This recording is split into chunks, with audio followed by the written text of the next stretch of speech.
नमस्कार शेतकरी बांधवांनो, माझं नाव अंकित सिंग पाटील. मी मागील 3 वर्ष झाले फायलोला ऍज अ टेरिटरी अॅग्रोनॉमिस्ट म्हणून काम बघतोय. आपण राकेश दादांकडनं जाणून घेऊ की त्यांना फायलो डिव्हाइस मुळे त्यांच्या ऊसाच्या शेतीमध्ये त्यांना काय काय फायदे झालेले आहेत. नमस्कार राकेश दादा. नमस्कार. त्यानंतर आम्ही अंकित दादाची आमची ओळख झालेली. अंकित दादाने आम्हाला सांगितलं की फायलो कंपनीचं डिव्हाइस आपण आपल्या शेतामध्ये बसवावं असं म्हणून. तर त्या ठिकाणी आम्ही फेब्रुवारी महिन्यामध्ये डिव्हाइस बसवला फायलो कंपनीचा. त्यानंतर आम्ही जानेवारी महिन्यामध्ये ऊस लावला. त्याच्यानंतर एका महिन्यानंतर आम्ही फायलो कंपनीचा डिव्हाइस आम्ही त्या शेतात लावलेला आहे आणि त्या शेतामध्ये आपण बसलेलो आहे. तर आम्ही लावल्यानंतर आम्ही त्या पद्धतीने जसं आम्हाला फर्टिगेशन नुसार त्या डिव्हाइस जसं जसं नियोजन सांगतं त्या पद्धतीने आम्ही शेतामध्ये ऊसामध्ये त्या फवारणी असेल किंवा ठिबकद्वारे मटेरियल असेल हे सगळं त्या पद्धतीने सोडतोय.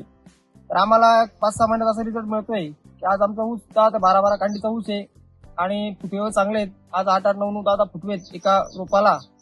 खूप चांगल्या पद्धतीने आम्हाला त्या ठिकाणी रिझल्ट मिळतोय. अंकित दादा, खूप बरं वाटतं आम्हाला, समाधान वाटतं. आणि सगळ्या मित्रांना हे सांगतो की आपण जर आपल्या शेतामध्ये असा काही दिवस बसवला तर नक्कीच त्या ठिकाणी आपल्याला पाण्याची बचत होते आणि मटेरियल सुद्धा नक्कीच त्या ठिकाणी बचत होते. तेव्हा आता मला जेव्हा आम्ही अंकित दादा जिथं आम्ही रोप घेतलेलं तर ते आम्हाला थोडंसं वेगळं सांगायला लागले आम्हाला की थोडंसं प्रॉब्लेम येईल, असं होईल तसं होईल, की कुठे कमी येतील किंवा मग तुमच्या कांड्या पकडणार नाही बा, ऊस येणार नाही बा. आम्ही थोडं चिंतित झालेलो होतो आणि त्या संदर्भात आम्ही तुम्हाला फोन पण केलेला होता. मी आणि सुरेश दादाने फोन केला होता. राईट की दादा असं बोलतात बा असं म्हणून. तर तुम्ही मला काही टेन्शन घेऊ नका. तुम्ही शेतात आले होते आणि तुम्ही आम्हाला मार्गदर्शन पण केलं होतं त्या ठिकाणी आणि बऱ्यापैकी मार्गदर्शन करून आम्हाला त्या ठिकाणी कुठलं काय वापरायचं असं सांगून आम्हाला त्या ठिकाणी नियोजन सांगितलं तुम्ही आणि त्या पद्धतीने आम्ही नियोजन केलं तुम्ही सांगितल्याप्रमाणे. आणि जे आपलं AI मशीन डिव्हाइस जे सांगतं आपल्याला त्याच्यानुसार आपण तर चालतोच आहे.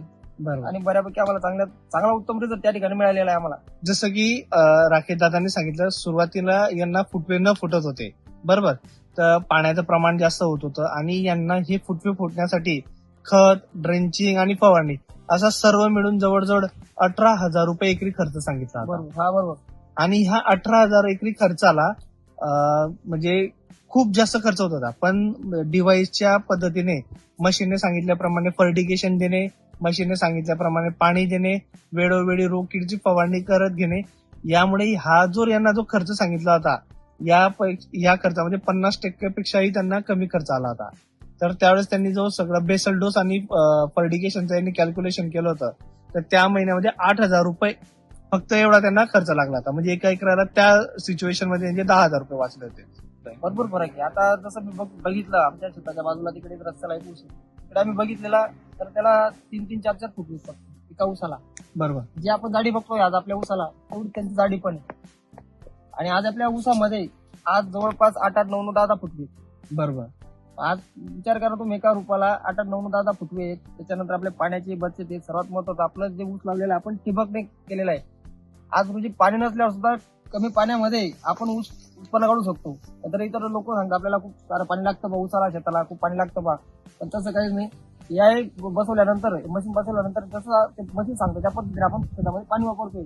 बरोबर. मग मला एक अंदाजे तुम्ही सांगा की बाकी लोक किती पाणी देत आहेत आणि त्या पाण्याच्या हिशोबाने तुम्ही किती टक्क्यापर्यंत कमी पाणी देत आहे? 50% डिफरन्स पडतो पाण्याचा त्यांचा आपला. त्यांचा 50% डिफरन्स पडतो. कारण आज बघा तुम्ही एवढे असताना कडक उन्हाळा होता. आज रोजी आपल्या शेतामध्ये पाणी अजून पाऊस पडला नाही आपल्या जळगाव जिल्ह्यामध्ये.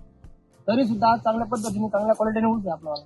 त्याच्यामुळे फक्त त्या AI मशीन बसवल्यानंतर तिथं पाण्याचं नियोजन बचत होतं सर्वात महत्वाचं. सगळ्या गोष्टी आपल्याला त्या ठिकाणी मार्गदर्शन करतं. फर्टिगेशन काय सोडायचं, किती पाणी द्यायचंय, किती टक्क्याने पाणी पाहिजे, कितीपर्यंत आलं तर तेव्हा पाणी सोडायचं, हे सगळं नियोजन तुम्ही सांगता आणि बऱ्याच गोष्टी आपल्या बचत होत्या.